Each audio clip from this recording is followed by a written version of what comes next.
Hello there everybody, and welcome back to the channel. This little video is going to be a follow-up on the video that I made about the backhoe friendly toolbox location and the mounting bracket that I got from Rural King to center it between the two seats. So after posting that video, I got a message from Gary Mixon, and I'm going to read it to you. While I was using my backhoe, I kept hearing a popping noise when I stressed the bucket pulling up roots. Later, while greasing, I found where the backhoe seat plate was rubbing and catching on the toolbox plate. I moved the toolbox plate to the other side of the mounting rail and used washers to fill the space so it would sit level and bolted back in. Seems that little space, about 1 inch, solved the problem. Well, Gary, I appreciate the fix, because I'm going to show you all what has happened after installing my toolbox. So right there you can see some wear at the top of the toolbox, and if I go around to the side,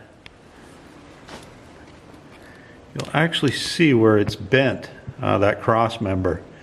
So I'm about to take the toolbox back off and take Gary's advice and move the mounting plate to the other side of the cross member after I straighten it out, and put a few washers in there for spacers. Now, why there's so much flex in the backhoe under use, I do not know, but that's got to be moving that seat plate backwards at least a couple inches to hit that toolbox.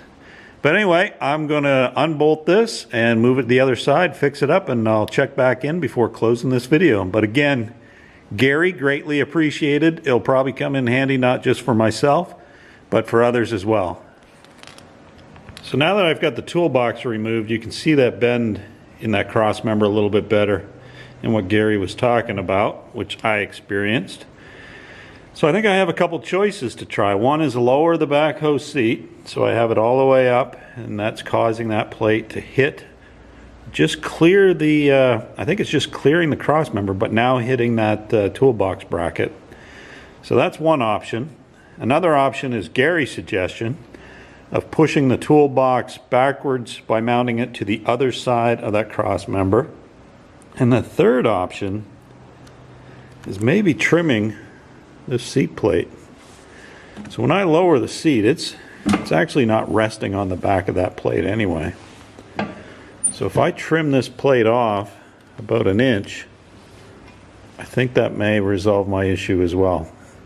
So I haven't made up my mind which solution I'm going to go with, but I do have to get this cross member off, straighten it out, and address the scratches on there.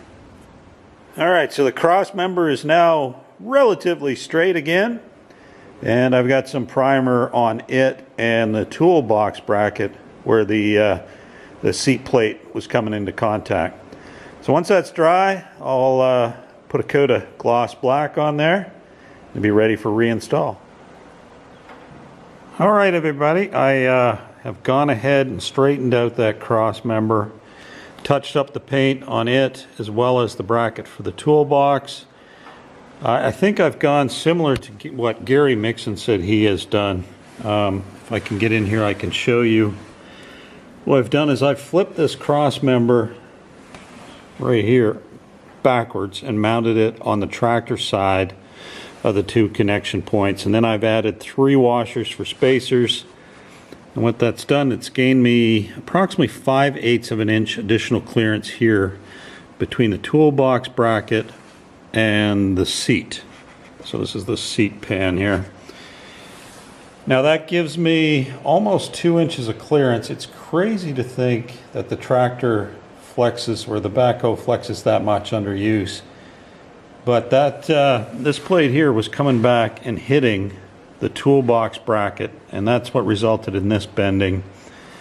And so I've provided a little over a 1/2 inch additional clearance there. I was thinking at first I would just cut this off, but there's no coming back from that option. So I'm going to try this one first and see if it works. I'm assuming it will, but we'll give you an update in the future as we test that theory out. Now, what has happened as a result, it's not touching the back of the seat, but it's much closer to the back of the seat. And I've gained an additional 5/8 inches of clearance here and lost it on this side. It does make getting the toolbox open a little easier, but if I want to flip it all the way open, I've got to move my seat ahead. But other than that, I thought I'd provide everybody a quick update. Since my last video said that this was backhoe friendly, it actually isn't as friendly as you would think. And so I wanted to provide with you guys the additional information and leave it up to you all to what the best solution is. If you've come up with a different one, let us know in the comments below. Definitely like to share it with the group. But yeah, it's hard to believe this backhoe, when you're using it, flexes that much that it goes back nearly 2 inches and hits that cross member when that bracket's on there. But anyway, that's going to wrap it up for this episode of Try New Things. I got to hurry up and get this backhoe off so I can try out some additional toys. So don't forget to hit like and subscribe, and as always, leave your comments and questions below. And until next time, bye-bye.